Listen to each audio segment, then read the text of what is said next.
Good evening and welcome to NTD News. I'm Stephanie Cox. Here are today's top stories.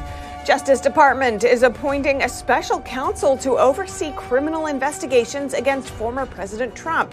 What the White House is saying and how Trump's responding. Congressman Hakeem Jeffries is favored to succeed House Speaker Nancy Pelosi as the top House Democrat. We take a look at his background and what policies he stands for. Republicans are revealing their first targets for the investigation into the Biden White House, what they're looking for, and how the White House reacts. The state of Massachusetts allegedly worked with Google to auto-install COVID spyware onto 1 million phones. The state is now being sued. A couple of formerly banned accounts are back on Twitter, and more employees left this week. The departures left one analyst to question the stability of the platform amid the loss of staff.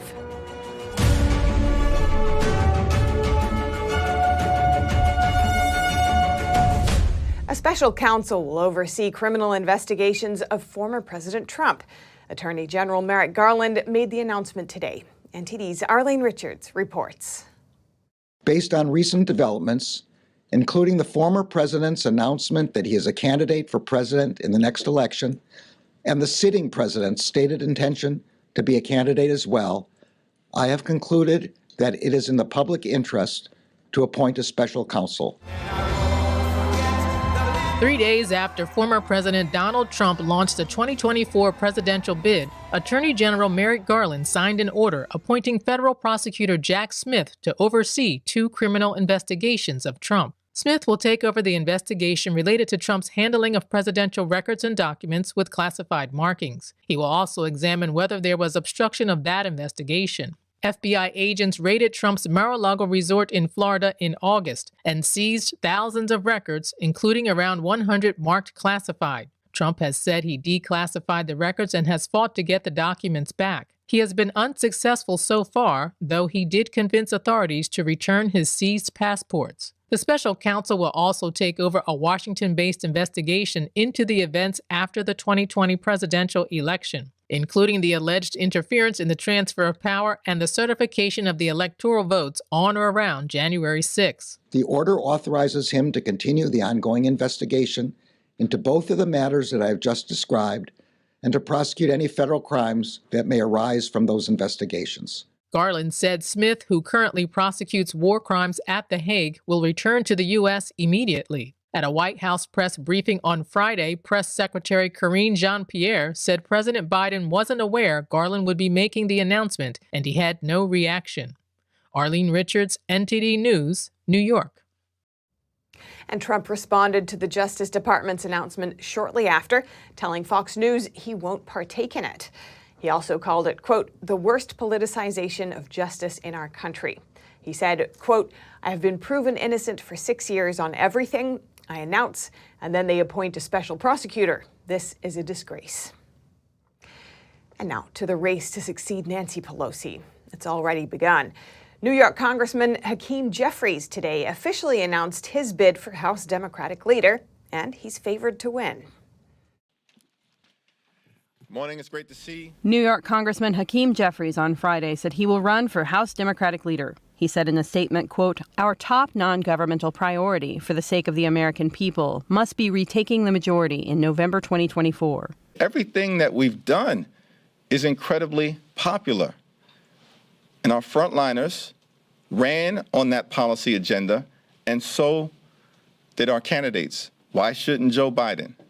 He said he's going to make a decision over the next few months. I'm hopeful that President Biden will seek re-election, and I look forward to strongly supporting him. Jeffries has been representing Brooklyn, New York in Congress since 2013. He has been the chair of the House Democratic Caucus since 2019, making him the 5th highest-ranked Democrat currently in the House. Jeffries is also a member of the Congressional Progressive Caucus, the House Judiciary Committee, and the House Budget Committee. The congressman is known for his opposition to former President Trump. He was one of 7 House managers during Trump's first impeachment. Democrats recognize that more needs to be done. And what is right at the top of the extreme MAGA Republican agenda in the House? Let's investigate President Joe Biden's family. That's what they want to do. Jeffries is heavily favored to win. He already has the backing of the top 3 House Democrats: Speaker Nancy Pelosi, Majority Leader Steny Hoyer, and Majority Whip Jim Clyburn. The 3 Congress members, who are all over 80 years old, said they are stepping down from leadership positions. If 52-year-old Jeffries were to succeed Pelosi, it would signal a generational shift within the Democratic Party, and it's a change that some Democrats are welcoming. I think she's a historic speaker. She's accomplished an incredible amount. But I also think there are a lot of Democrats ready for a new chapter. So, we'll see what's coming. I believe that every member of the Congressional Black Caucus would vote for Hakeem Jeffries. The House Democratic leadership election will take place Wednesday, November 30th. Reporting by Allison Lee, NTD News. And over in Colorado, the challenger to Republican Congresswoman Lauren Boebert has conceded the race. It was one of the closest House races in the midterm elections. Boebert was leading Democratic challenger Adam Frisch by just 551 votes as of today. Boebert said she was told there were less than 200 ballots remaining. Colorado law says a recount is automatically triggered if the final margin is less than or equal to 0.5%. But Boebert and Frisch agree a recount is unlikely to change the current result. Frisch called Boebert to concede, and Boebert declared victory today. This race in Colorado was one of the few that remained uncalled. The other races are in California and Alaska. And the House GOP makes their first request for White House testimony after seizing the majority. NTD's Iris Tao has more on their latest moves and the White House response. After seizing the majority, House GOP on Friday revealed their first targets of investigation from the White House. Congressman Jim Jordan and other Republicans on the House Judiciary Committee sent out a letter today demanding testimonies from White House officials. The subject is what they call misuse of federal counterterrorism resources to target concerned parents at school board meetings.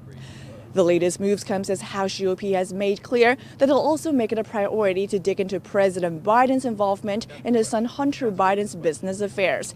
And the White House today reacted to it this way. So look, there's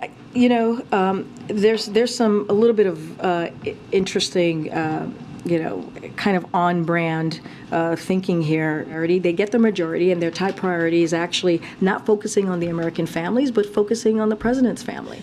The press secretary added that the White House is handling these threats by the GOP.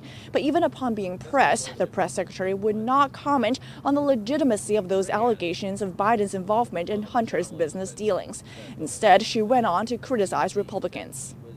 Merits of any of these allegations? I've been very clear. To them, but not on camera. I've been very clear. It's like, Republicans said that they were going to, during the midterms, they were going to fight inflation, right? Meanwhile, Congressman Jim Comer, the House Republican spearheading the investigation into the Biden family, told CNN that while he's prepared to subpoena Hunter Biden, he's not planning to issue one to President Joe Biden. Comer explained that trying to compel testimony from a sitting president is complicated, while noting the Republicans will take a different approach instead of sending out subpoenas like junk mail. Reporting from the White House, Iris Tao, NTD News. All GOP eyes will be on the Republican Jewish Coalition's annual meeting this weekend. The speaker lineup includes a who's who of presidential 2024 presidential candidates. NTD's Arlene Richards reports. It is a great pleasure to be back in Vegas. Prominent Republicans will attend the first major event since the midterm elections. Starting Friday evening, the Republican Jewish Coalition's annual leadership meeting kicks off in Las Vegas. Since 1985, the coalition has fostered a grassroots effort to have their issues addressed by Republican decision-makers. A list of attendees who spoke at the 2021 meeting will return to show their support for Israel and other issues in the Jewish community. And under the Trump-Pence administration, if the world knew nothing else, the world knew this: America stands with Israel. But this year, some predict the speakers will talk about the 2024 presidential election. In a recent interview with the Associated Press, former Vice President Mike Pence said, quote, "We'll give prayerful considerations to what our role might be in the days ahead," when asked what his plans were for the presidency. Nikki Haley, former ambassador to the UN under the Trump administration, is also expected to talk about a potential 2024 run. Recently, on the Today Show, she said this about running for president. There is a place for me. I've never lost a race. I'm not going to start now. We'll put 1,000% in and we'll finish it. Media reports have speculated about whether Governor Ron DeSantis will announce his candidacy. Last year at the coalition's meeting, he touted his accomplishments as governor of Florida. Over the last year and a half in Florida, we said very clearly, we don't lock people down, we lift people up. And so far, he's staying committed to his duties as governor. We just finished this election, okay? People just need to chill out a little bit on some of this stuff. Former President Trump will attend again by video. Trump declared his candidacy for the 2024 race on Tuesday. America's comeback starts right now. Some repeat attendees criticized Trump's announcement. He's really making an announcement at one of his weakest political points, right? Yeah, it's just too much drama, and they don't think he's right for the party. But others say Trump's announcement struck the right tone. Other expected guests include Virginia Governor Glenn Youngkin, Senator Ted Cruz, and House Minority Leader Kevin McCarthy. Arlene Richards, NTD News, New York. And it's been another lively week for Twitter. Employees are leaving after its new CEO sent an email giving them the option to stay or leave. NTD's Jason Blair has more. Hundreds of Twitter employees are estimated to be leaving the social media company under the new owner, Elon Musk. Staffers say they were told to either sign up for long hours at high intensity or leave on Thursday. By Thursday evening, over 24 Twitter employees across the United States and Europe announced their departures in public Twitter posts. Blue hearts and salute emojis flooded Twitter and its internal chat rooms on Thursday. Look, this is essentially Game of Thrones between Musk and the Twitter employees. Reuters reported that Musk emailed Twitter employees on Wednesday morning saying the company will, quote, need to be extremely hardcore to succeed in a competitive world. The email asked staff to click yes if they wanted to stick around. Those who did not respond by 5 p.m. Eastern Time on Thursday would be considered to have quit and given a severance package. In addition, Twitter notified employees that it will close its offices and cut badge access until Monday. Security officers have reportedly begun kicking employees out of the office on Thursday evening. The departures include many engineers responsible for fixing bugs and preventing service outages. I've said this may raise questions about the stability of the platform amid the loss of employees. It's 240 million users. There's going to be bugs. There's going to be patches. We can see outages across the board. It's a skeleton staff right now left. And I think that's pretty scary, especially on the cybersecurity side. I mean, this could really become a free-for-all in terms of as it all plays out. And I think the thing with Twitter and Musk, the one thing that's almost guaranteed is that you will never be surprised. So you never know what's coming around the corner going into the weekend. According to website Down Detector, which tracks website and app outages, reports of Twitter outages rose sharply from less than 50 to nearly 2,000 around 7:30 p.m. on Thursday evening. In a tweet, Musk said, "The best people are staying, so I'm not super worried." But as employees are leaving, some previously banned Twitter users are returning. On Friday morning, Musk tweeted that Kathy Griffin, Jordan Peterson, and Babylon Bee have been reinstated. Trump decision has not yet been made. Twitter, which has lost many of its communication team members, did not respond to NTD's request for comment by airtime. Jason Blair, NTD News, San Francisco. And Peterson and the Bee have already responded in tweets saying, "I'm back. Thanks, Elon Musk," with a picture of Jack Nicholson from The Shining. The Bee saying, "We're back. Let that sink in." A nod to Musk's earlier tweet carrying a sink into Twitter headquarters. Both the Bee and Peterson had been banned after tweets about transgender figures, actor Elliot Page and Health and Human Services Assistant Secretary Rachel Levine, respectively, which sparked controversy. And in other Silicon Valley news, Elizabeth Holmes, founder of former blood testing company Theranos, was sentenced to over 11 years in prison today. The former Silicon Valley star was convicted of defrauding investors over her health technology company. The sentence comes after multiple delays in the case due to the pandemic and pregnancy. Prosecutors had sought a 15-year prison sentence, while Holmes' defense attorneys had asked for 18 months of house arrest. And in Southern California, more than 24 law enforcement recruits were hit by an SUV driver on Wednesday morning. The man responsible was arrested, but later released on Thursday night. NTD's Jackie Rios has the latest updates on this story. 22-year-old Nicolas Joseph Gutierrez was detained as a result of a car crash that injured 25 Los Angeles County Sheriff recruits during a morning run on a Wednesday. The Sheriff's Department now say they believe Gutierrez may have intentionally swerved into the group while driving in the opposite direction.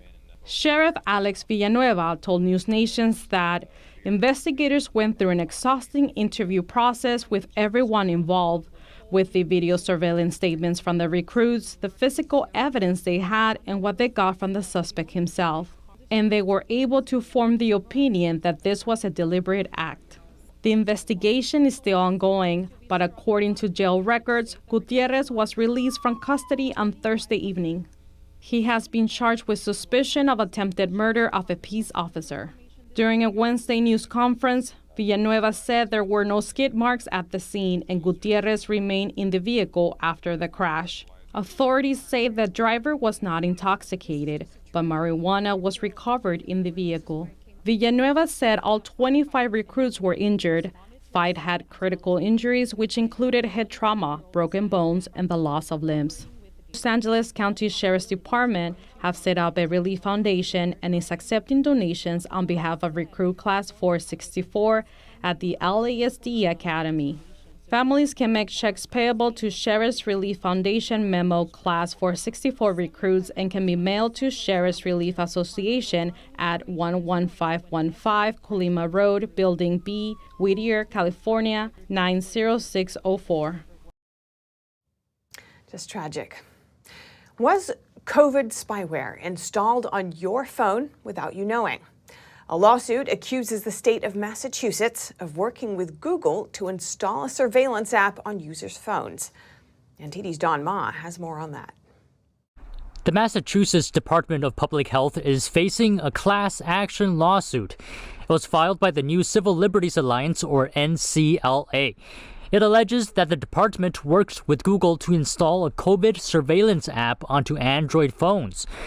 The app is called COVID Exposure Settings, which is a COVID-19 contact tracing software. It was allegedly automatically installed onto the phones of some 1 million Android users without their consent.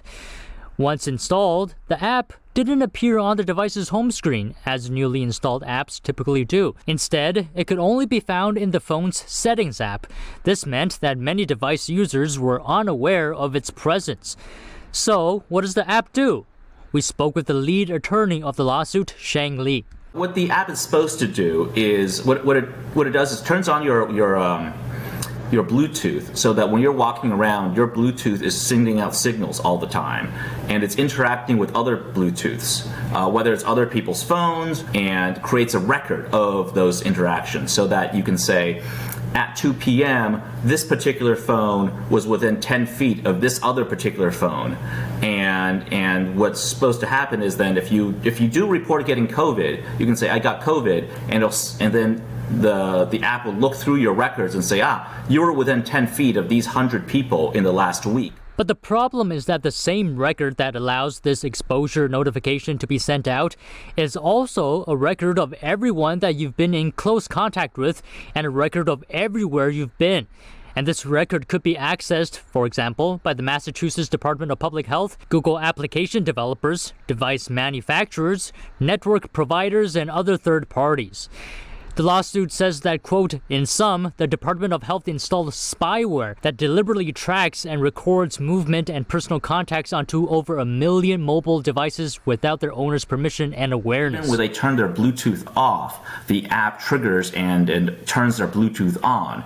Even when they delete it, it comes back on their phone. One woman, using a pseudonym, complained that even though she had, a software on her child's phone, her daughter's phone, that blocks the child from downloading unwanted apps, she still found the device, the app on her child's phone. The lawsuit says that the app was made available in April 2021, but few Massachusetts residents voluntarily installed it. To increase adoption, the department worked with Google to secretly install the contact tracing app. Don Ma, NTD News. Yes, concerning. Now, billions of dollars have been lost to fraudulent unemployment claims in New York. The Empire State says it gave out $11 billion to fake claims during just a single year of COVID. And the state's comptroller says there's likely more fraud yet to be uncovered.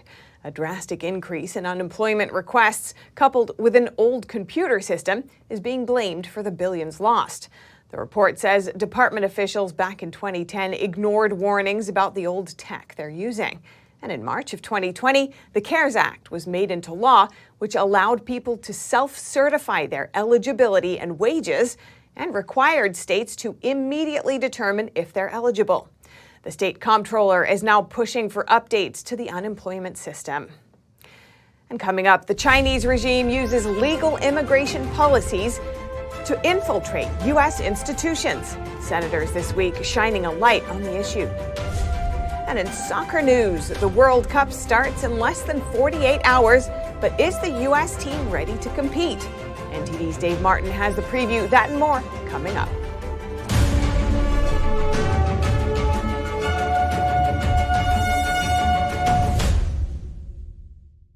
Hello, I'm Mike Lindell, and my employees and I want to thank each and every one of you for your continued support.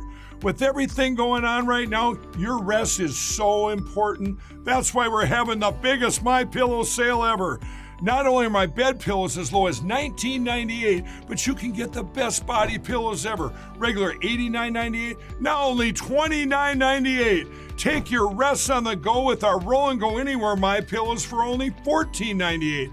And we have our new couch and accent pillows. They aren't just for looks. They have MyPillow's patented adjustable fill that gives you that amazing MyPillow comfort.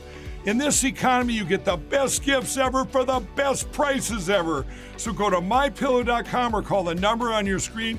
Use your promo code and you get deep discounts on body, couch, bolster pillows, and so much more, including my original bed pillows for as low as $19.98. Please order now while quantities last. Illegal immigration continues to be top of mind lately, but some are drawing attention to the U.S.'s legal immigration policies. Lawmakers spotlight how the Chinese Communist Party is taking advantage to exert their influence on America. NTD's Melina Wisecup has the details. Chinese subversion in the spotlight on Capitol Hill this week. FBI Director Christopher Wray telling lawmakers the popular Chinese-owned social media app TikTok is a national security concern. The Chinese government could use it to control data collection on millions of users or control the recommendation algorithm, which could be used for influence operations if they so chose, or to control software on millions of devices. TikTok has an office in California, and the DHS has approved nearly 600 H-1B visas for foreign individuals to work there. 300 TikTok and ByteDance employees are also current or former employees of Chinese state media. You should delete it from your device. And even better, you should probably go out and buy a new device and not download TikTok on it. Wow, it's that serious. That would be my advice. But there is this nexus between China and our legal immigration system that China uses to exploit America's prosperity and put at risk our security. Today, Senator Marco Rubio introduced a bill to ban the issuance of B-1 and B-2 non-immigrant visas to 93 million CCP members. Senator Cotton points to the fact that the CCP further takes advantage of our immigration law to send Chinese nationals to U.S. universities to train in research fields. It just makes no sense to be training China's next generation of cutting-edge engineers or computer programmers or weapons developers at our own universities. Cotton explains that even if Chinese workers and students on visas don't intend to engage in espionage, they could be bullied into doing so by the CCP. And this is even more of a concern now that the CCP is operating a secret police station in New York City, a topic that took center stage in Thursday's Senate hearing. And we've had now a number of indictments that you may have seen of the Chinese engaging in uncoordinated quote-unquote law enforcement action right here in the United States, harassing, stalking, surveilling, blackmailing people who they just don't like or who disagree with the Xi regime. Ray went on to say that the Chinese government has hired private investigators in the United States, and there have even been situations where electronic listening devices have been planted in Americans' cars. Reporting in Washington, D.C., Melina Weiskup, NTD News. And now over to sports news. Here's NTD's Dave Martin with today's top stories. Thank you, Steph. The World Cup starts in less than 48 hours as the host team Qatar takes on Ecuador to kick things off. Now, if you're like most Americans, soccer and the World Cup take a back seat to baseball, basketball, and of course, American football. But this time around, the U.S. team qualified and is a young team with a good future. The U.S. has a new generation of exciting players that could soon make some noise, and it starts with superstar Christian Pulisic. It's not hyperbolic to say that he'll be the best American of all time when all is said and done. I wouldn't go and say, call it a golden generation like Belgium has or England had recently, because they're not of age yet, but this is kind of the start for them. Paul Banks is the author of Transatlantic Passage, a book about how the English Premier League became popular in America. He says that the U.S. team typically does well in the World Cup when they qualify. He notes especially their 2014 run, spearheaded by goalie Tim Howard's record-breaking 16-save performance in a heartbreaking 2-1 loss. He was nicknamed the Secretary of Defense, and then the actual Secretary of Defense in Washington called him. I mean, he had one of the best goalkeeping performances we've ever seen. The tournament starts with the 4-team group stage with 8 groups in all. Each of the 4 teams plays the rest of their teams in their group, with the top 2 teams advancing to the knockout round, where it's simply winners advance all the way to the finals. The groups are drawn at random, which can make for some entertaining matchups. Every World Cup or every tournament, there's always the group of death, and there's always jokes about, who's in it and why. I would probably think Germany's group. Germany is always, they won it in 2014. That's a really tough grouping. Ultimately, Banks sees this as being decided by the power teams in 2 continents. And really, it kind of comes down to Europe versus South America. Traditionally, the European powers, and then it's the South American powers. Right now, Europe definitely has the advantage. Europe's won the last few. However, the hands-down favorite at this World Cup is Brazil. While the tournament starts Sunday, the U.S. plays their first game Monday against Wales. And for your sports viewing tonight, 11 NBA games are on the schedule, including 2-time reigning MVP Nikola Jokic and the Denver Nuggets taking on All-NBA star Luka Doncic and the Dallas Mavericks. And in the NHL, just 1 game is on tap for this evening as the Vancouver Canucks host the LA Kings. And finally, for you college basketball fans, 11 ranked teams are in action, featuring the foursome in the main event doubleheader in Las Vegas as Virginia faces Baylor and UCLA takes on Illinois. And that's a wrap for sports. Back to you, Steph. Thanks, Dave. And that's all for today's news. Thanks for tuning in. I'm Stephanie Cox. Thanks for watching us on YouTube. Did you know YouTube only keeps selective videos on its platform? So if you want to make sure you get the full picture, just subscribe to our newsletter. Go to newsletter.ntd.com and sign up. It's free.